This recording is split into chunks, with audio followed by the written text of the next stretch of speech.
Okay. അപ്പം important date ഇതിൽ July 1, 2027 ആണ്. അപ്പോൾ ഒരു കാര്യം ഇതിൽ വെച്ചാൽ പ്രോപ്പർട്ടി വാല്യൂഷൻ സാധാരണ ഇപ്പോൾ റിയൽ എസ്റ്റേറ്റ് ഏജൻസും മാർക്കറ്റ് എസ്റ്റിമേറ്റ്സും ഒക്കെ ഓക്കെയാണ് ഇപ്പോഴത്തെ സിറ്റുവേഷൻ. സ്ട്രിക്റ്റ് വാല്യൂഷൻ വരികയാണെങ്കിൽ you must go with a professional property valuer തന്നെ പോകേണ്ടി വരും. ഏറ്റവും ഇപ്പോൾ ഇതിനൊന്നും കുഴപ്പമില്ല. അപ്പോൾ റിയൽ എസ്റ്റേറ്റ് ഏജന്റിന്റെ അപ്രൈസൽ മതി. പക്ഷേ make sure that you check with your accountant first. Okay. പിന്നെ 2-3 വാല്യൂഷൻ എടുക്കാം. ഓരോരുത്തർക്കും അതിൽ ഏറ്റവും നല്ല വാല്യൂഷൻ നിങ്ങൾക്ക് ഉപയോഗിക്കാം. അപ്പൊ അതിന് കുറച്ച് ടാക്സ് വെച്ചാൽ മതി. സിനു ഒരു പറഞ്ഞൊരു കാര്യം, mister Antony, like you said that property valuation is retrospective. So അത് ഞാൻ ധൃതി പിടിച്ച് like I don't have to do it on 1st July 2027. ഞാൻ എപ്പോൾ ചെയ്താലും they will be able to give me the valuation as on 1st July 2027. ശരി, അത് ശരിയല്ലേ? റെട്രോസ്പെക്റ്റീവ് ചെയ്യാനായിട്ട് പ്രൊഫഷണൽ പ്രോപ്പർട്ടി വാല്യൂർക്ക് മാത്രം പറ്റുള്ളൂ. റിയൽ എസ്റ്റേറ്റ് ഏജന്റും തരാൻ പറ്റില്ല. അപ്പോൾ റിയൽ എസ്റ്റേറ്റ് ഏജന്റ് മേടിച്ചു വെച്ചോ, ലോക്കൽ റിയൽ എസ്റ്റേറ്റ് ഏജന്റ് മേടിച്ചു വെച്ചോ. ബൈസേജിൽ നിന്ന് തരാൻ പറ്റും, പക്ഷെ ലോക്കൽ റിയൽ എസ്റ്റേറ്റ് നിങ്ങൾ മേടിച്ചു വെച്ചോ എന്തായാലും. ഓക്കെ. 2-3 മേടിച്ചു വെച്ചോ. അപ്പൊ അതിൽ ഏറ്റവും നല്ലത് വേണമെങ്കിൽ നിങ്ങൾക്ക് കൊടുക്കാൻ പറ്റുകയാണെങ്കിൽ അങ്ങനെ കൊടുക്കാം. ഓക്കെ. പിന്നെ അതില്ലെങ്കിൽ റെട്രോസ്പെക്റ്റീവായിട്ട് അവർക്ക് തരാൻ പറ്റും. അപ്പൊ ഇത് ആന്റണി പറഞ്ഞ സെയിം സംഭവം ഞാൻ ഒരു ഗ്രാഫിക്സ് ആക്കി മാറ്റിയിട്ടുണ്ട്. അപ്പോൾ ഈ നെഗറ്റീവ് ഗിയറിംഗിനെ പറ്റി പറയാനുണ്ടാ. Negative gearing is not completely dead. ഇത് $17,000 ആദ്യത്തെ കൊല്ലം നമുക്ക് നഷ്ടം വന്നു വിചാരിച്ചോ. ഓക്കെ. നെഗറ്റീവ് ഗിയറിംഗ് ആദ്യത്തെ കൊല്ലം നമുക്ക് $17,000 നെഗറ്റീവ് ആയി വിചാരിച്ചോ. അതിന്റെ അടുത്ത കൊല്ലം $12,000, അതിന്റെ അടുത്ത കൊല്ലം 10. അതായത് പതുക്കെ നമ്മുടെ വാടക കൂടി ഇങ്ങനെ കൂടി 12, 10. അപ്പൊ ഓരോ കൊല്ലം ആദ്യത്തെ കൊല്ലം 17 നഷ്ടം, രണ്ടാമത്തെ കൊല്ലം 12,000 നഷ്ടമാണെങ്കിൽ 17 + 12 = 29,000 ടോട്ടൽ നഷ്ടമുണ്ട്. ഇതൊരു ജാറാണ് വിചാരിച്ചു. ജാറിൽ കൂടി വരുന്നു. ഈ നെഗറ്റീവ് ഗിയറിംഗ് ജാറിൽ ഇപ്പൊ $29,000 ആയി. അതിനുശേഷം പിന്നെ നെക്സ്റ്റ് ഇയർ $10,000 നഷ്ടം വന്നു. അപ്പോൾ 29,000 + 10 = 39,000 ആയി. പിന്നെ അതിന്റെ അടുത്ത കൊല്ലം $8,000 പിന്നെ നഷ്ടം വന്നു. അപ്പോൾ 39 + 8 47,000 ടോട്ടൽ നഷ്ടമുണ്ട് ഇപ്പോൾ ഈ വീടിന് നമുക്ക് സോഫാർ. ഓക്കെ. ഇതുവരെ ഒന്നും ക്ലെയിം ചെയ്തിട്ടില്ല നിങ്ങൾ. And the next year it became positive cash flow ആണെന്ന് ചോദിച്ചു. Okay. Slowly it will take, it depends upon so many people. Okay. It will take some time, maybe some. അപ്പോൾ അടുത്ത $2,000 ലാഭം ഉണ്ടെങ്കിൽ normally ATO will come and take tax അല്ലേ. ഈ കേസിൽ അതിന്റെ ആവശ്യമില്ല. You have this jar of -47 and 2,000 കഴിച്ചിട്ട് 45,000 still left. Okay. So you don't need to pay. അപ്പൊ അതിൽ കാണിക്കും 45,000 ഇപ്പോഴും നെഗറ്റീവ് എന്ന് കാണിക്കും. അങ്ങനെ 1 day അടുത്ത കൊല്ലം $5,000 പിന്നെയും നിങ്ങൾക്ക് പോസിറ്റീവ് ആണെങ്കിൽ അപ്പൊ $40,000 ജാറിൽ പിന്നെ 32 ആയി. അങ്ങനെ 1 day then it becomes empty and the next year onwards you have to pay tax. Okay. Correct അല്ലേ ആന്റണി? Correct. പോളിൻ പറഞ്ഞോ. ഈ ക്യാരി ഫോർവേഡ് ചെയ്ത ലോസസ് നമുക്ക് വേറെ ഇൻകത്തിലേക്ക് ഓഫ്സെറ്റ് ചെയ്യാം. ഫോർ എക്സാമ്പിൾ ക്രിപ്റ്റോയിൽ എനിക്കിപ്പോ ഒരു ക്യാപിറ്റൽ ഗെയിൻ ഉണ്ടായി.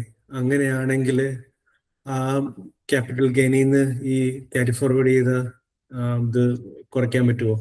ഓക്കെ.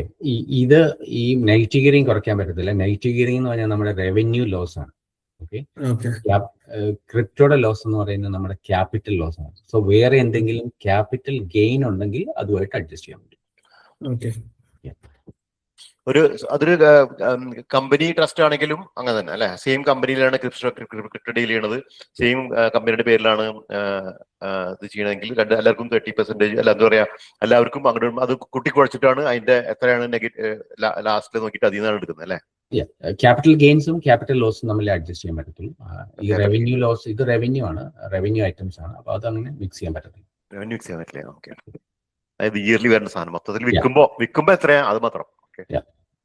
അപ്പൊ അതല്ല നേരത്തെ ഒരാൾ ചോദിച്ചത്, ട്രസ്റ്റില് ആണെങ്കിൽ വിൽക്കുമ്പോ സെയിം ട്രസ്റ്റില് വേറെ പേര് വരുമ്പോഴേ ആരെ ചോദിച്ചല്ലോ, ജോർജ് ചോദിച്ചായിരുന്നു അല്ലെ. സെയിം ട്രസ്റ്റില് ഒരു വീട് വിൽക്കുന്ന സമയത്ത് അതെ, ഞാൻ അതാണ് നേരത്തെ ചോദിച്ചത്. അതായത് സെയിം ട്രസ്റ്റിൽ 2 വീടുണ്ടെങ്കിൽ ഒരെണ്ണം വിറ്റിട്ട് അതിന്റെ പ്രോഫിറ്റ് എനിക്ക് ഇതിൽ ഓഫ്സെറ്റ് ചെയ്യാൻ പറ്റുമോ എന്നുള്ളത്. അപ്പോൾ അത് കഴിച്ചിട്ടുള്ള ടാക്സ് കൊടുത്താൽ പോരെ എന്നുള്ളതായിരുന്നു. സെയിം കൊല്ലാവണോ? അങ്ങനെയാണോ ആന്റണി? സെയിം കൊല്ലാവണോ? അല്ല, ക്യാരി ഫോർവേഡ് ചെയ്യാം. ക്യാപിറ്റൽ ലോസ് നമ്മൾ എപ്പോഴും ക്യാരി ഫോർവേഡ് ചെയ്യാം.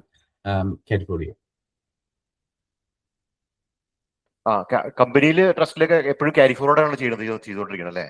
അതെ. അപ്പൊ ആ കൊല്ലത്തെ ടാക്സ് റിട്ടേൺസ് നമ്മൾ എന്ത് ചെയ്ത് ക്യാരി ഫോർവേഡ് ചെയ്യും.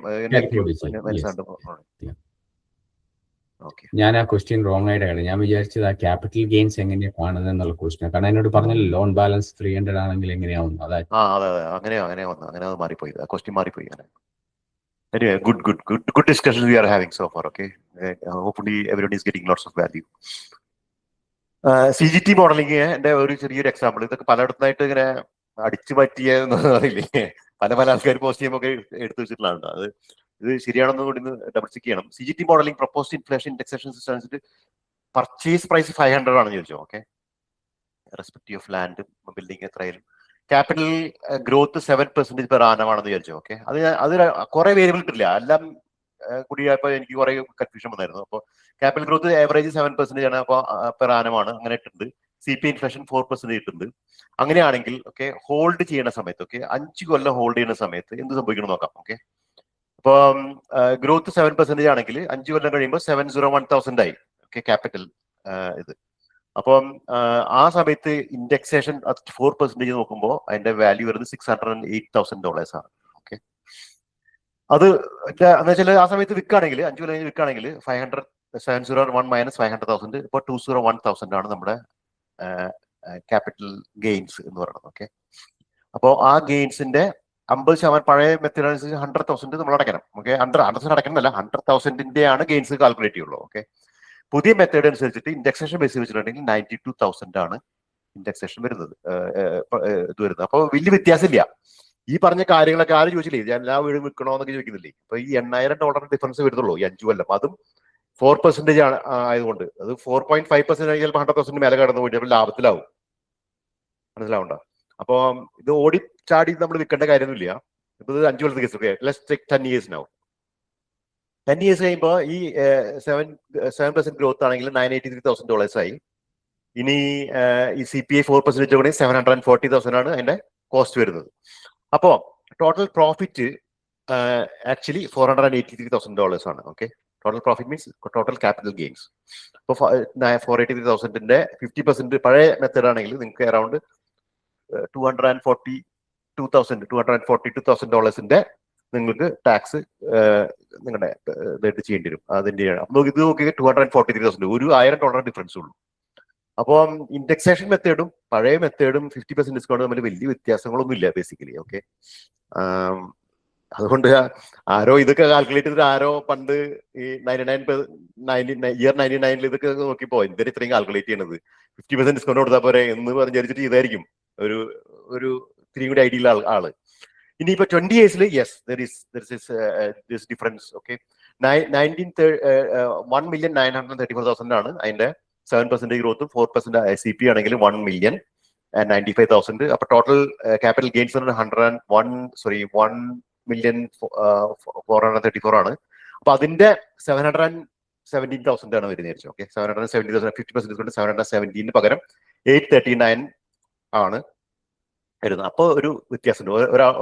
ഒരു മെത്തേഡിൽ 839,000, അതായത് 20 കൊല്ലം വെച്ചാൽ മാത്രമല്ല കേട്ടോ 839, മറ്റേതാണെങ്കിൽ 717. Okay, minus 717. അപ്പോൾ 122,000 20 കൊല്ലം വെക്കുമ്പോൾ 10 കൊല്ലം കഴിഞ്ഞ് വിൽക്കുകയാണെങ്കിൽ ഒരു വ്യത്യാസം കാണിക്കുന്നില്ല ബേസിക്കലി. ഓക്കെ, മാത്രമല്ല ഇത് എപ്പോഴും 4% ആണെങ്കിൽ, അത് 5% 6% ആണെങ്കിൽ ചിലപ്പോ ഇത് ഇതിനൊപ്പം നിൽക്കും. തീരെ ഇൻഫ്ലേഷൻ കുറഞ്ഞാൽ അപ്പൊ അതും അതിനനുസരിച്ച് മാറും കേട്ടോ. ഓക്കെ, അങ്ങനെ നോക്കണം. അപ്പൊ അതാണ് അതിന്റെ മെയിൻ വ്യത്യാസം. ഇനി പേഴ്സണൽ ഓണർഷിപ്പ് നോക്കുകയാണെങ്കിൽ 30% ആണ് നിങ്ങളുടെ ബ്രാക്കറ്റ് എങ്കിലും 47 2 ബ്രാക്കറ്റ് നമ്മൾ നോക്കുക. ഓക്കെ, 30% ആണ് ബ്രാക്കറ്റ് എങ്കിൽ, ഇപ്പൊ നമ്മളിവിടെ നേരത്തെ കണ്ടു ക്യാപിറ്റൽ ഗെയിൻ നമ്മൾ 92,000 കണ്ടത്. ഓക്കെ, 92,000 ആണ് ക്യാപിറ്റൽ ഗെയിൻ എങ്കിൽ അതിന്റെ 30% നിങ്ങൾ 27,885 അടയ്ക്കണം ടാക്സ്. അതാണ് നിങ്ങളുടെ ആക്ച്വൽ ടാക്സ് വരുന്നത്. 20 years ആണെങ്കിൽ നിങ്ങൾ 251,000 ടാക്സ് അടയ്ക്കണം. ഓക്കെ, പേഴ്സണൽ നെയിമിലാണെങ്കിൽ. ഇനി കമ്പനി ഓണർഷിപ്പ് ആണെങ്കിൽ സെയിം ആണല്ലോ, 30% ആണല്ലോ. ഓക്കെ, അപ്പൊ it is exactly the same. Okay, പക്ഷേ പേഴ്സണൽ ഓണർഷിപ്പ് നിങ്ങൾ 45% ബ്രാക്കറ്റ് ആണെങ്കിൽ 5 yearsന്റെ ഇത് വരുന്നത് അറൌണ്ട് 41,000 ആണ് ടാക്സ് അടയ്ക്കേണ്ടത് കമ്പയർ ടു 27,000. അപ്പോൾ നിങ്ങളുടെ ബ്രാക്കറ്റ് ടാക്സ് ബ്രാക്കറ്റ് നല്ല ഹൈ ആണെങ്കിൽ of course you better go with എന്താ പറയാ ഈ മെത്തേഡ് വഴി പോവായിരിക്കും നല്ലത്, അല്ലെ ആന്റണി? കമ്പനിയിൽ 25% ആണ് എങ്കിലും നമ്മൾ അതിന്റെ ഡിവിഡൻഡ് ഡിക്ലെയർ ചെയ്ത് കയ്യിലോട്ട് വരുമ്പോൾ നമ്മൾ ഇൻകം കുറഞ്ഞ വർഷം നമുക്ക് അത് ഡിവിഡൻഡ് ഡിക്ലെയർ ചെയ്യാൻ സാധിക്കും. അതാണ് കമ്പനിക്കകത്ത് ഒരു advantage. That is in future ഉള്ളു കേട്ടോ. പഴയ നേരത്തെ പ്രോപ്പർട്ടി കമ്പനിയിൽ വാങ്ങിക്കാൻ പാടില്ലായിരുന്നു, കാരണം ഡിസ്കൗണ്ട് ഇല്ലായിരുന്നു. അപ്പൊ ഡിസ്കൗണ്ട് എടുത്ത് കളഞ്ഞതുകൊണ്ടാണ് ഫ്യൂച്ചറിൽ കമ്പനി കുറച്ചുകൂടെ ബെറ്റർ ആയി വന്നത് പൊസിഷൻ. അതെ അതെ, അത് 30% നിങ്ങള് ശമ്പളം വളരെ കുറവാണെങ്കിൽ ഒരു പക്ഷേ ചിലപ്പോൾ ഇതായിരിക്കും നല്ലത്. ഓക്കെ, പേഴ്സണൽ ഓണർഷിപ്പിൽ പിടിക്കായിരിക്കും നല്ലത്. 15%, 16%, 20%, 22% ഉള്ളെങ്കിൽ ചിലപ്പോൾ ഇതായിരിക്കും ബെറ്റർ ആവുന്നത്. അപ്പോൾ അതാണ് ഫെഡറൽ ഗവൺമെന്റിന്റെ ആ മേജർ ചേഞ്ചസ്. ഗവൺമെന്റ് ഇത് നിങ്ങൾ മനസ്സിലാക്കണം. Okay, government does not want investors to stop buying. Okay, government wants investors to buy more new supply. Okay, like apartments in city units, house and land packages ഒക്കെയാണ് government try ചെയ്യുന്നത്, push ചെയ്യുന്നത്. Okay, അപ്പോൾ നമ്മൾ എപ്പോഴും പണ്ട് മുതലേ പറഞ്ഞത്, buyers ഇപ്പോൾ പണ്ട് മുതലേ പറഞ്ഞത്, don't buy apartments, do not buy town houses. Okay, especially off the plan apartments, that is a worst one. Okay, off the build ചെയ്തിട്ടില്ല വെറുതെ ഡ്രോയിങ് വെച്ചിട്ട് നമ്മളെ വിൽക്കുന്ന ആൾക്കാരുണ്ടല്ലോ, അവര് they will take you $50,000 to $60,000 ഒക്കെയാണ് ഒരു അപ്പാർട്ട്മെന്റ് വിൽക്കുമ്പോൾ കമ്മീഷൻ മേടിക്കുന്നത്. Okay, house and land investments package നിങ്ങൾ തന്നെ പോയിട്ട് ഒരു പാക്കേജ് ചെയ്യുകയാണെങ്കിൽ കുഴപ്പമില്ല. ഇത് ആൾക്കാർ വിൽക്കുന്ന ആൾക്കാരുടെ അടുത്ത് ഹൗസ് ആൻഡ് ലാൻഡ് പാക്കേജ് ഒരിക്കലും മേടിക്കരുത്. എസ്പെഷ്യലി വേറൊരാൾ എന്ന് അഡ്വർടൈസ് ചെയ്യുന്ന സമയത്ത്. ഒരു റിയൽ എസ്റ്റേറ്റ് ഏജന്റ് ആണ് നിങ്ങൾ house and land package advertise ചെയ്തിരിക്കുന്നത്, അയാൾക്ക് $40,000 മുതൽ $50,000 കമ്മീഷൻ ഉണ്ട്. നിങ്ങൾ നേരിട്ട് ഹൗസ് ആൻഡ് ലാൻഡ് പാക്കേജ് വിൽക്കുന്ന സ്ഥലത്ത്, അതായത് എവിടെയാണ് വിൽക്കുന്നത്, അതായത് ലാൻഡ് വിൽക്കുന്ന സ്ഥലങ്ങളിൽ മെട്രിക്കോൺ, കാർലൈൽ അങ്ങനത്തെ ആൾക്കാരുണ്ടെങ്കിൽ അവിടെ പോയിട്ട് നിങ്ങൾ അവരോട് സംസാരിച്ചിട്ട് ലാൻഡ് മേടിക്കുന്നു, വേറെ മേടിക്കുന്നു, അതിനുശേഷം വന്നിട്ട് ബിൽഡറോട് സംസാരിക്കുന്നു, അത് ഓക്കെയാണ്. അതാണ് ഓക്കെ ആയത്. അതായത് അതിലും അവരൊരു മാർജിൻ ഉണ്ട്. ഓക്കെ, അവരുടെ മാർജിൻ ഉണ്ട്. പക്ഷേ ഒരാൾ ഇങ്ങനെ വിൽക്കുന്നുണ്ടെങ്കിൽ നിങ്ങളെ വേറൊരാൾ മുഖേനയാണ് വിൽക്കുന്നതെങ്കിൽ അയാൾ ഡെഫിനറ്റ്ലി തിരിച്ച് കമ്മീഷൻ തരും. ആ കമ്മീഷൻ ചെറുതല്ല. കാരണം എൻ്റെ അടുത്ത് ഒത്തിരി പേര് വരാനായി. അവർ പറയും, if you can sell this house and land package I will give you $40,000 $50,000 അങ്ങനെ പറയും. അപ്പൊ നമ്മളത് എടുക്കാറില്ല. അപ്പൊ നിങ്ങൾ ഒത്തിരി ഹൗസ് ആൻഡ് ലാൻഡ് പാക്കേജ് ഇപ്പോൾ കാണാം, നമ്മുടെ മലയാളികൾ ഫോർവേഡിന് കാണാം. Be careful with that. Okay, Malayalam മാത്രമല്ല, ചൈനക്കാർ ഇഷ്ടം പോലെ സ്ഥലങ്ങളിൽ I can see of the plan apartments വിൽക്കുന്ന ആൾക്കാരുണ്ട് ഇവിടെ. സൂപ്പർ മാർക്കറ്റ്, മറ്റേ ഷോപ്പിംഗ് സെന്ററിലൊക്കെ അങ്ങനെ ഓരോ മോഡലൊക്കെ വെച്ചിട്ട് അതിന്റെ ഫ്രണ്ടിൽ അവർക്കൊന്നും ഒരു ഗ്രോത്ത് ഇല്ല. Mainly because of 20% growth straight away day 1 തന്നെ പോയി. ടൗൺ ഹൗസ് പിന്നെയും കുറച്ച് ഓക്കെയാണ്, അതിൽ കുറച്ചുകൂടി ലാൻഡ് കമ്പോണന്റ് ഉണ്ട്. ഇതിൽ തീരെ ലാൻഡ് കമ്പോണന്റ് ഇല്ല. മാത്രമല്ല ഇത് ആണെങ്കിൽ ഔട്ടർ സബർബ് ആയിരിക്കും. മാത്രമല്ല അത് ഓൾറെഡി ഹൈപ്ഡ് പ്രൈസ് ആയിരിക്കുന്നതാണ്. ഇനി new build versus establish. Okay, അതിൽ ഒരു എല്ലാവരുടെയും വിചാരം ന്യൂ ബിൽഡ് മാത്രം പഠിച്ചാൽ ശരിയാവുള്ളതാണ്. ഓക്കെ, അതിന്റെ ഒരു ചെറിയൊരു എക്സാമ്പിൾ നമ്മുടെ കോച്ചിന്റെ ഒരു പ്രസന്റേഷൻ ഞാൻ ഇത് എടുത്താണ്. ഇപ്പൊ ഇൻവെസ്റ്റർ എ, ഇൻവെസ്റ്റർ ബി രണ്ടുപേർക്ക് സെയിം ശമ്പളമാണ്, സെയിം ഡിപെൻഡൻസ് എല്ലാം ഒന്നാണ് വെച്ചു. വേറെ നമ്മൾ ഒരാൾ എസ്റ്റാബ്ലിഷ് പഠിക്കുന്ന, ഒരാൾ ബ്രാൻഡ് ന്യൂ പഠിക്കുന്നു വിചാരിച്ചോ.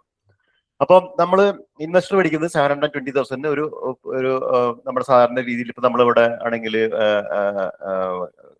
ഓഫീസറിലോ പാക്കനാമിലോ അല്ലെങ്കിൽ അവിടെ റോക്ക് ബാങ്ക് ഭാഗത്തോ എവിടെയെങ്കിലും പഠിക്കണം വെച്ചു ഈ $720,000. ആ സമയം ഇൻവെസ്റ്റർ ബി മേടിക്കുന്നത് 560 ഒരു പഴയ എസ്റ്റാബ്ലിഷ് വീട് എവിടെയെങ്കിലൊക്കെ പലാർക്കോ അല്ലെങ്കിൽ പുറത്ത് എവിടെയെങ്കിലൊക്കെ പോയി മേടിക്കുന്നു. Okay, same situation. പക്ഷെ ഓൾറെഡി $160,000 മോറാണ് ഇയാൾ ലോൺ എടുക്കുന്നത് തന്നെ. ഓക്കെ, ഇനി to investors same income, one borrows $160,000 more. Okay, let's see who loses. അപ്പോൾ unfair advantage straight away day 1 നമുക്ക് അറിയാം. Negative gearing only for new build. Okay, depreciation ഉണ്ട്, അവർക്ക് കൂടുതലായിരിക്കും. സ്റ്റാമ്പ് ഡ്യൂട്ടി സേവിങ്സ് ഉണ്ടായിരിക്കും, കാരണം ലാൻഡിന് മാത്രം മതിയല്ലോ വരുന്നത്. ഇനി on paper investor A looks unbeatable. Okay, 700,000 ഇതിന്റെ full negative gearing, maximum depreciation, lower maintenance, modern rentable. അങ്ങനെ നോക്കുമ്പോൾ പേപ്പർ സ്ട്രേറ്റ് അവേ അതാണ് എല്ലാവരും പറയണത്. ഓക്കെ, ന്യൂ ബിൽഡ് ആണെന്ന് പറയുന്നുണ്ട്.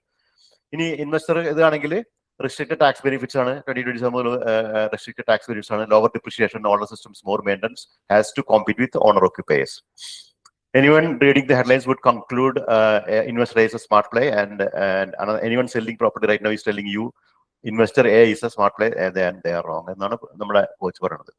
Investor A house and land package പഠിച്ചിരിക്കണം, $720,000, land 350, building 370. Investor B establish room 560, land 340, building 220. Okay, ബിൽഡിംഗിന്റെ പഴയതേരം വില കുറവാണ്. The day you settle, you lose 10%. Okay, അതാണ് അതിന്റെ ഒരു worst case. Okay, if you are exactly the same house, ഒരേ price ഒക്കെ ആണെങ്കിൽ കുഴപ്പമില്ല. Okay, when a new build becomes second hand, the moment you take the keys, it loses the developer premium. Especially ഇപ്പൊ എല്ലാവരും പുതിയ building ആണ് നോക്കണമെങ്കിൽ നിങ്ങൾ ഒരു 6 മാസം കഴിഞ്ഞ് വിൽക്കാൻ നോക്കിയാൽ തന്നെ അതൊരു സെക്കൻഡ് ഹാൻഡ് ഹൗസ് ആണ്. അപ്പൊ അവര് നോക്കുന്ന സമയത്ത് തന്നെ ആ ഒരു പ്രീമിയം ഇല്ലല്ലോ. ഈ കാർ ഓടിക്കുന്ന മാതിരിയാണ്. New car drops 20% the day you drive it off the lot. A new house and drops 10 to 15% the day you settle. Sales agents and display suits, developer profit margins 10 to 25%, marketing campaigns, builder overheads. Okay, by year 2, investor A is fighting just to get back to the price they paid. Okay, ഇതൊക്കെ നമ്മുടെ പുള്ളിക്കാരുടെ ഇതാണ് കേട്ടോ. 10 years later, numbers don't lie. Year 0 560, 720. Year 5 കഴിയുമ്പോൾ ഇത് 749, 762. Okay, സാധാരണ നിങ്ങൾ ശ്രദ്ധിക്കാം, കുറെ അധികം എസ്റ്റേറ്റിലെ സ്ഥലങ്ങളാണെങ്കിൽ ഇനീഷ്യൽ ഇയേഴ്സ് ഒക്കെ ഗ്രോത്ത് കുറവായിരിക്കും. അപ്പൊ നമുക്ക് റേറ്റിലൊക്കെ സ്റ്റാർട്ടിങ്ങിലൊക്കെ ഉള്ള ആദ്യത്തെ 4-5 കൊല്ലം it took some time to catch up the price. Okay, then year 10 this will come to 1003 and this will become 934. And investors A gain is 214, investors B gain is 443. Investors B borrowed $160,000 less and then ended up at $220,000 ahead. ഇതാണ് പുള്ളിക്കാരുടെ. ഇതിൽ ഒരു കാര്യം പറയുന്നത്, land ബിയിൽ കുറച്ച് 12% more land ഉണ്ട്. Compound that over 10 years 6% growth is structural advantage.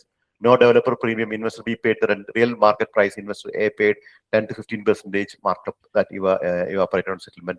Established location, mature suburbs grow faster than outer states. School transport. അത് exactly അത് ഇതല്ല, എന്നാൽ പോലും school transport, job scarcity, they are already in the place. The bank's borrowing capacity does not measure any of these things. ഇനി എന്തുകൊണ്ടാണെന്ന് വെച്ചാൽ, why you have never heard it? Because property developers don't make money selling established homes. Okay, government also wants the new homes for another. House and land package, salesmen earn commission only on new builds. Mortgage brokers get paid more on bigger loans. Buyers agents like നമ്മുടെ പോലെ agents often get developer referral agreement. Okay, അവർ buyers agents എന്ന് പറയെങ്കിലും അവർ നിങ്ങളുടെ അടുത്ത് പൈസ മേടിക്കുന്നില്ല. Okay, so where are they get the commission? If there is no money, then they're making money out of you. Okay, basically like that. Your accountant tells you about tax. അവർക്ക് maximum tax നിങ്ങളോട് save ചെയ്യാനാണ് നിങ്ങൾക്ക് പറയാം. Strategy അറിയില്ല, ഏത് start ചെയ്താൽ നല്ലത് അറിയില്ല. നിങ്ങളുടെ ഇത് മാക്സിമം ടാക്സ് അക്കൗണ്ടന്റ് എനിക്കൊന്നും റീഫണ്ടില്ലേ ചോദിക്കും. എനിക്ക് റീഫണ്ടില്ലേ ചോദിക്കുള്ളൂ നിങ്ങൾ അക്കൗണ്ട് എടുത്ത്. അപ്പൊ അക്കൗണ്ട് എന്ന് പറയുന്നത് പോയിട്ട് നെഗറ്റീവ് ഗിയറി കൊടുത്തോളം പറയും. അപ്പൊ every voice in your ear is paid to push you towards investor. Today you are hearing the math instead of marketing. Okay, അതാണിത്. അപ്പൊ borrowing power is not an advantage when it is pushing you towards wrong asset. Okay, asset choose ചെയ്യുന്ന സമയത്ത്, മേടിക്കുന്ന സമയത്ത്, പുതിയത് മേടിച്ചാൽ കുഴപ്പമൊന്നുമില്ല. പുതിയത് മേടിക്കുമ്പോൾ പ്രൈസ് നിങ്ങൾ കൂടുതൽ കൊടുക്കാണ്ടിരിക്കാൻ നോക്കുക. ഓക്കെ, അതാണ് നമ്പർ 1 കാര്യം. പുതിയത് മേടിക്കുന്ന സമയത്ത് പഴയത് അയാളുടെ നിൽക്കണതിനേക്കാൾ പ്രൈസ് കൂടുതൽ കൊടുക്കാണ്ടിരിക്കാൻ ശ്രദ്ധിക്കുക. ഒരു $50,000 ഒക്കെ കൂടുതൽ കൊടുത്തിട്ട് പുതിയ പ്രോപ്പർട്ടി മേടിച്ചിട്ട് ഒരു കാര്യമില്ല. Established beats new, but the rules have made established harder to buy. Third strategy is manufacturing by subdivisions, renovations, etc. And buyers are helping you purchase, high performance. Day 1 model, I'm not a fan of negative gearing. Maximum rent കിട്ടുക എന്നുള്ളതാണ് നമ്മുടെ എപ്പോഴത്തെയും ഇത്. Maximum rent, yield തന്നെ ഞാൻ എപ്പോഴും പറയുന്നത്. yield നോക്കി മാറി പോയി മേടിക്കാനാണ് നമ്മുടെ day 1 മുതൽ ഉള്ളത്. അപ്പൊ എവിടെയും yield നോക്കി മേടിക്കുക, മാക്സിമം yield നോക്കി മേടിക്കുക. It will be much better than you buying A established ഹോമിൽ പോയിട്ട് കുറച്ച് ടാക്സ് സേവിങ്സ് ഇട്ട് പറഞ്ഞിട്ട് നിങ്ങൾ അത് പോയി മേടിച്ച് കഴിഞ്ഞാൽ ചിലപ്പോൾ നിങ്ങളവിടെ ലോക്കായി പോകും.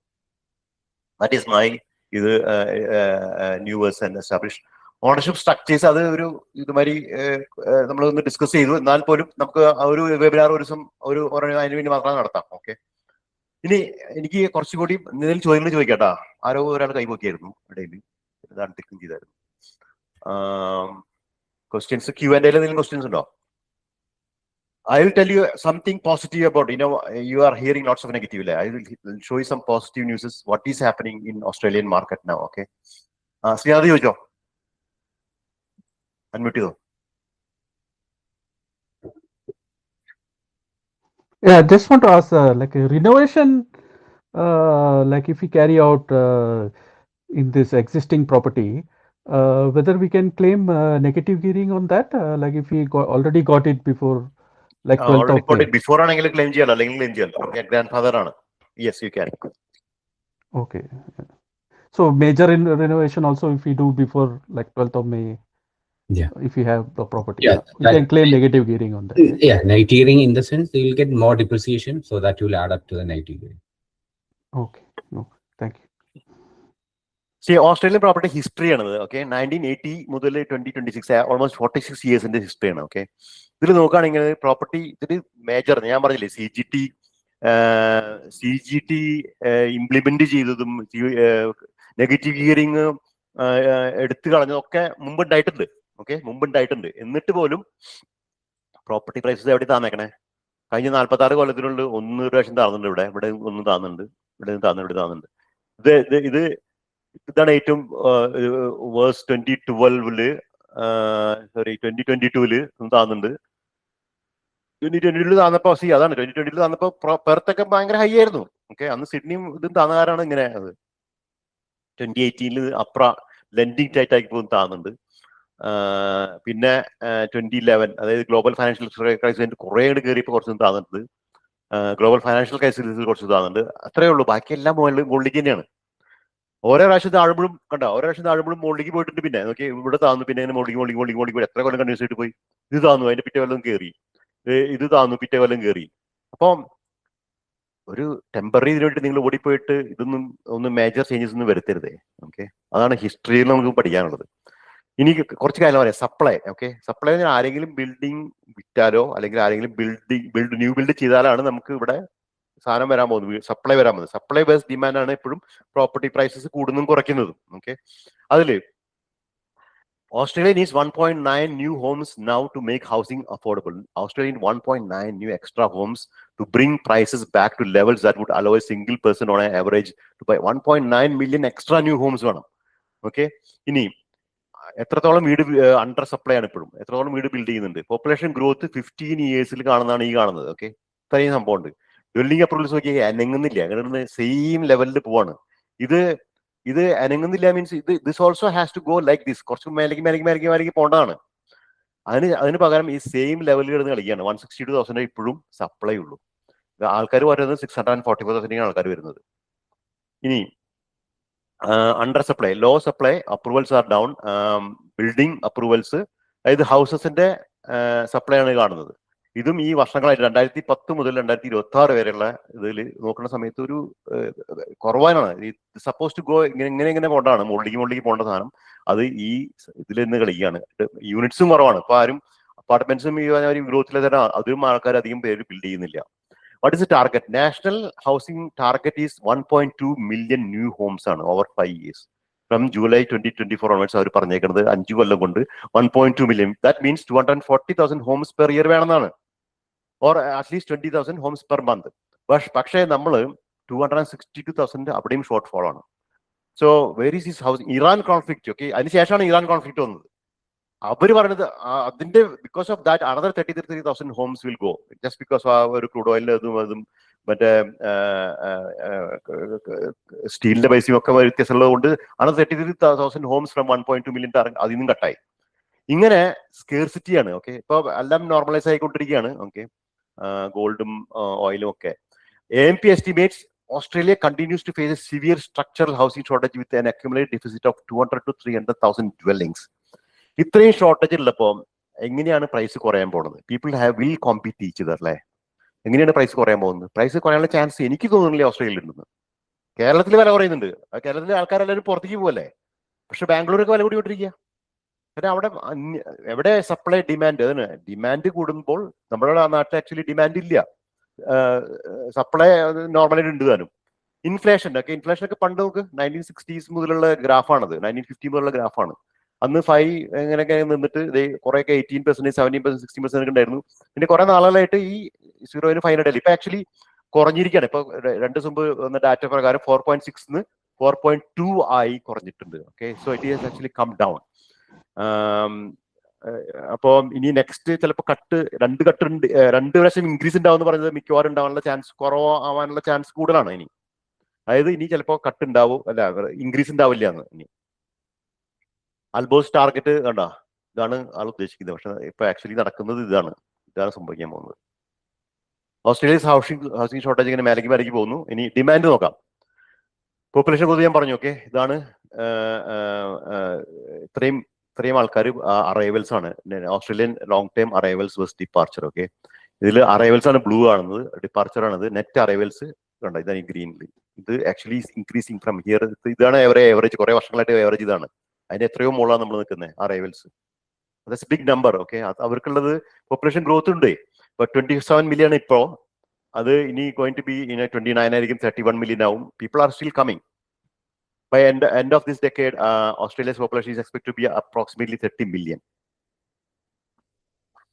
Vacancy rates is below 1%. Below 1% means 100-ൽ ഒരു വീട് പോലും കാലി, ഒരു വീട്, ജസ്റ്റ് ഒരു വീട് മാത്രമേ റെന്റൽ വേക്കന്റ് ആയിട്ടുള്ളൂ എന്ന് പറയുന്നത്. അപ്പോൾ spit shortage there means rent increase ആവും. ഇനിയിപ്പോ വേക്കൻസി റേറ്റ് ഉണ്ട് കുറഞ്ഞു വരികയാണ് വർഷങ്ങളായിട്ട്. ഇപ്പൊ 2005 മുതലുള്ള കണക്കൂടി ഉണ്ട്. നോക്കുന്ന സമയത്ത് കഴിഞ്ഞ 2010 മുതൽ ഇങ്ങനെ കയറി വന്നിട്ട് പിന്നെ അതിനുശേഷം 2020 മുതൽ ഇങ്ങനെ കുറഞ്ഞു വരികയാണ്. കൺസ്യൂമർ കോൺഫിഡൻസ് മാത്രമാണ് ഇവിടുത്തെ ഇഷ്യൂ. കൺസ്യൂമർ കോൺഫിഡൻസ്, അത് ഈ നെഗറ്റീവ് ന്യൂസ് വരുന്നത് കൊണ്ട് consumer confidence actually is well below average. കഴിഞ്ഞ കുറെ വർഷങ്ങളെടുത്ത് നോക്കുകയാണെങ്കിൽ ഇപ്പൊ നിങ്ങൾ നിൽക്കുന്ന കുറച്ച് കഴിഞ്ഞ നിങ്ങളെടുത്ത് നോക്കുകയാണെങ്കിൽ consumer confidence is well below the average ആണ്. അപ്പം അതുകൊണ്ട് ആൾക്കാരെ ആക്ഷൻ എടുക്കുന്നില്ല. അത് മാത്രമേ ഇവിടെ ഉള്ളൂ. ബാക്കി ഫണ്ടമെന്റൽസ് എല്ലാം സപ്ലൈ ഇല്ല, ഡിമാൻഡ് കൂടുതലാണ്, ദാറ്റ് ഈസ് സ്റ്റിൽ ദർ. പിന്നെ നമ്മുടെ കുറെ government policies actually first home ബയേഴ്സിന് മേടിക്കാനുള്ള അവസരങ്ങളുണ്ട്. ഓക്കെ, അവരൊക്കെ കൂടി അവർക്ക് it is possible for them now to buy. അപ്പോൾ ഫസ്റ്റ് ഹോം ബയേഴ്സ് കൺസെഷൻസ് ഇവിടെ 10,000 നോർത്ത് സെൻട്രൽ, നിങ്ങളിപ്പോൾ ക്യൂൻസിലാണെങ്കിൽ 30,000 വരെ അവിടെ കൺസെഷൻസ് ഉണ്ട്.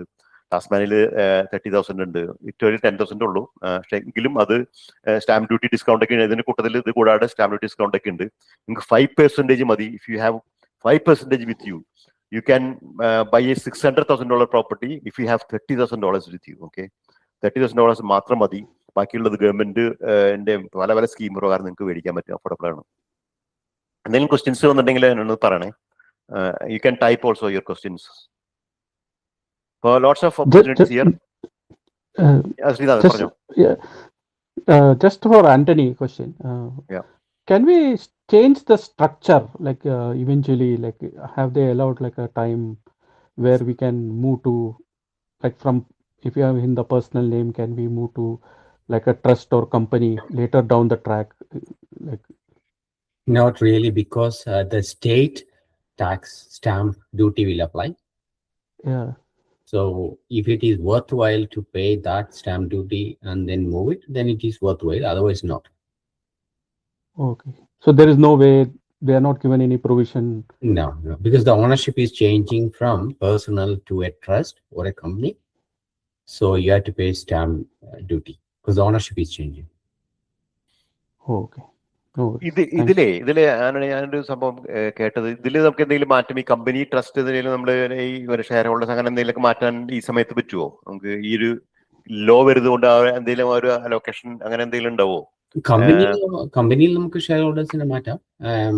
ബട്ട് അതുപോലെ തന്നെ ട്രസ്റ്റിലും ബെനിഫിഷ്യറീസിനെ നമുക്ക് മാറ്റാമല്ലോ. ട്രസ്റ്റിലെ ബെനിഫിഷ്യറീസ് എപ്പോഴും വൈഡ് വെറൈറ്റി ആൾക്കാരുണ്ടായിരിക്കും. ഉദാഹരണത്തിന് ഇപ്പോൾ ഒരാളാണെങ്കിൽ spouse, kids, then parents, grandparents, brothers, sisters, അവരെല്ലാവരും ഉണ്ടായിരിക്കും. By default share members by default ആണ്.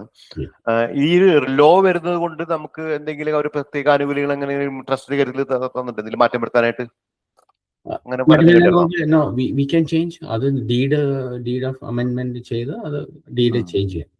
വിത്തൗട്ട് സ്റ്റാമ്പ് ഡ്യൂട്ടി ട്രിഗറിങ് അങ്ങനെ ഒന്നും ഇല്ലാണ്ട് തന്നെ മാറ്റാം. ട്രസ്റ്റ് ഡീഡ് മാറ്റാം.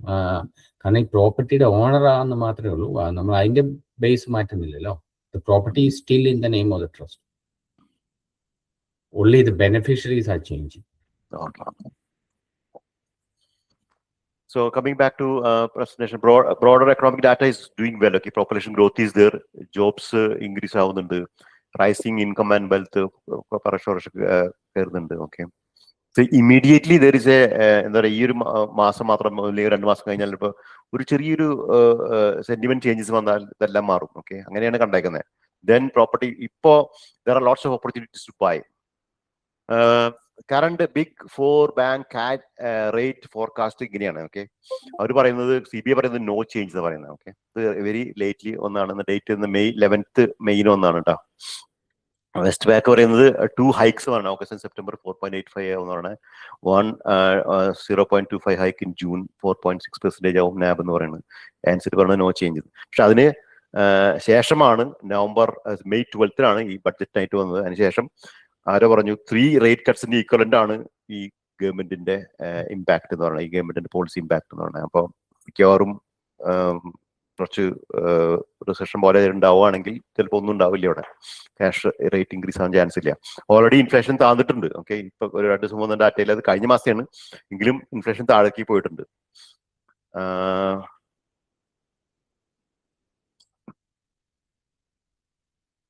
Economic data, as I said, GDP is still okay, coming back from it's coming better. Contributions to GDP health improve. Inflation is still in control. 4% is not a bad one. Calendar year change in national home index. ഞാൻ നേരത്തെ പറഞ്ഞ വരി ആ same സാധനം തന്നെയാണത്. ഇതിന്റെ number of years positive ആണെന്ന് കണ്ട, ഇതാണ് ബിഗ് ഡിഫറൻസ്. അതാണ് നമ്മൾ മനസ്സിലാക്കേണ്ടത്. എത്രയോ കാര്യങ്ങൾ വലുത്, ഇതിന് വലിയ വലിയ കാര്യങ്ങൾ നടന്നിട്ടുണ്ട്, എന്നിട്ടൊന്നും പ്രോപ്പർട്ടി പ്രൈസസ് താഴേക്ക് പോയിട്ടില്ല. Because we are talking about 12 trillion and everyone has some sort of interest in property. എല്ലാവരും പ്രോപ്പർട്ടിയിൽ എന്തെങ്കിലും മാറ്റം വന്നാൽ അവരുടെ ലൈഫിനെ ബാധിക്കുന്നുള്ളത് ഉറപ്പാണ് ഇവിടുത്തെ ആൾക്കാർ. അതുകൊണ്ട് തന്നെയാണ് പ്രോപ്പർട്ടിയിൽ ടച്ച് ചെയ്ത അവർ ദേ ലൂസ് എലക്ഷൻസ്.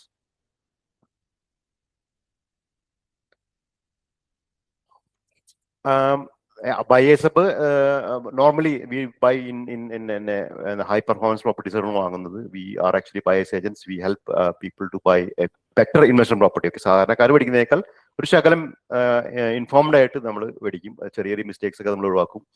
അപ്പോൾ ടോട്ടൽ വാല്യൂ ഇതാണ്. നമുക്ക് ഇപ്പൊ നമ്മളൊരു ഓഫർ കൊടുക്കുന്നത് ഇതാണ്, 11,000 plus GST. ഓക്കെ, ആണ് നമ്മുടെ ഇപ്പോഴത്തെ ഫീസ്. ഓക്കെ, 14,000 ആയിരുന്നു നമ്മുടെ ഫീസ് കുറെ നാള്. ഇപ്പൊ തൽക്കാലത്തേക്ക് നമ്മൾ 11,000 plus GST, അതിനുശേഷം ബാക്ക് ടു 12,000 കൊണ്ടും പിന്നെ നമ്മൾ ബാക്ക് ടു 40,000 കൊണ്ടുതാണ് plan.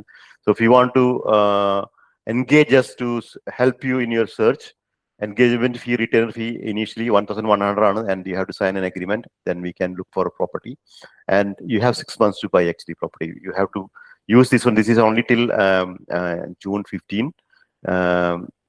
And compared to other buyers, so other buyers in comparison with, we have big difference. Okay, we have big team of 8 people now. I have done so many projects myself. നമുക്കൊരു ഇവിടെ offices scores wheel office ഉണ്ട്, and we are in business full time. Okay, not like part time doing like lots of other buyers agents. അപ്പോൾ ഇതാണ് നമ്മുടെ ഇപ്പോഴത്തെ fees. Next step is you want to send a draft agreement and 11,100, and we will take care of everything. You can relax ചെയ്യാൻ പറ്റാറില്ല ആർക്കും എങ്കിലും. Okay, so that's that. And so this is a prediction. Okay, this is the latest prediction by Westpac recently. I think 2-3 ദിവസമായിട്ടുള്ള വന്നിട്ട് അവർ പറയണത്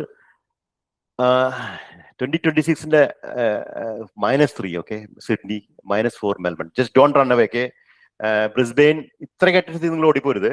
ഒരു ഇതിന്റെ കുറച്ചും കാണിക്കാണ്ട്. Brisbane 9% ഗ്രോത്തിനും 13% Perth growth ഉണ്ടാവും എന്ന് പറയുന്നത്. അഡലേഡ് 7, ഓസ്ട്രേലിയ മൊത്തത്തിൽ 1. ഓക്കെ, ഇനി വേറെ ഡാർവിനൊക്കെ ഉണ്ട് കേട്ടോ, അതൊന്നും കാണിച്ചിട്ടില്ല.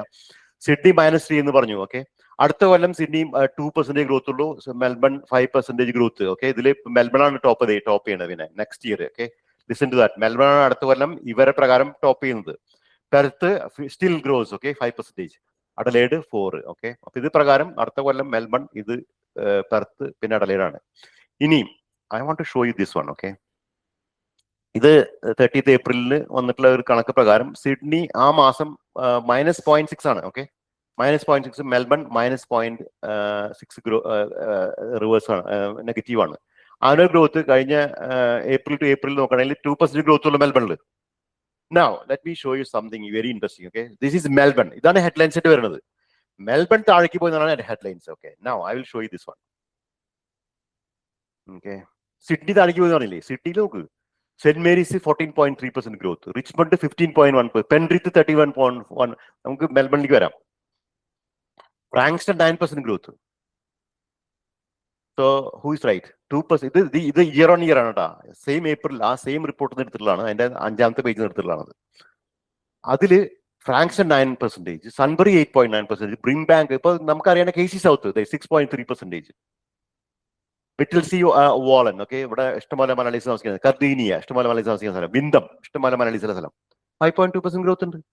അപ്പൊ നിങ്ങൾ ഹെഡ്ലൈൻസ് മാത്രം കേട്ടിട്ട് മെൽബൺ താഴേക്ക് പോകണു എന്ന് പറഞ്ഞിട്ട് നിങ്ങൾ ഓടിപ്പോയിട്ട് വേറെ എവിടെയും പോകേണ്ട കാര്യമില്ല. ഓക്കെ, ഇവിടെ തന്നെ ഇഷ്ടംപോലെ സബർബുകൾ, ഇഷ്ടംപോലെ സ്ഥലത്ത് ഗ്രോത്ത് ഉണ്ട്. Lots of places which are still happening. കാരണം മെൽബണിന് 700-750 സബർബ് ഉണ്ട്. ഇതെല്ലാം കൂടി കൂട്ടി കലക്കിയിട്ട് -2 എന്ന് പറയുന്നത് ടൂരക്കും വാണ്ടറിനെയും ഗ്ലെൻ വേവർലിയും മൗണ്ട് വേവർലിയും ഒക്കെ അങ്ങനെ 2 മില്യൺ 2.5 മില്യന്റെ ഒക്കെ വീടുകളുള്ള സ്ഥലത്ത് ഇടയിൽ കൂടെ പോയിട്ട് കുട്ടി കലക്കുമ്പോൾ ഞാൻ പറയുന്നത് ലോവസ്റ്റ്, അതായത് ഇതിന്റെയൊക്കെ മീഡിയം പ്രൈസ് ശ്രദ്ധിച്ചോ, മാക്സിമം ഇവിടെ കാണുന്നത് 1 മില്യൺ ആണ്. ഏറ്റവും 712, 718 ഇതൊക്കെ വെച്ച് നോക്കുന്ന സമയത്ത് ഇതൊക്കെ അഫോർഡബിൾ ആണ്. ഇപ്പോൾ compare to Brisbane, compare to Perth, compare to Adelaide പോലും ഇത് ചീപ്പാണ്. ഇവിടെയൊക്കെ നല്ല ഗ്രോത്ത് ഇറക്കുന്നുണ്ട്. അതാണ് ഞാൻ എൻ്റെ ലാസ്റ്റ് ഇത് പറയാനുള്ളത്. നിങ്ങൾ മേടിക്കുന്ന സമയത്ത് കറക്റ്റ് ഇൻഫോർമേഷൻ കിട്ടണം. അല്ലാണ്ട് TV ന്യൂസ് കണ്ടിട്ടോ അല്ലെങ്കിൽ ഇത് കണ്ടിട്ടോ വാങ്ങരുത്. മൊത്തം ന്യൂസ് ആർട്ടിക്കിൾസ് നോക്കുന്ന സമയത്ത് പക്ഷെ ഡബ്ബോ മാത്രം 19.8% ഗ്രോത്ത് ഉണ്ടായിട്ടുണ്ട് കഴിഞ്ഞ കൊല്ലം.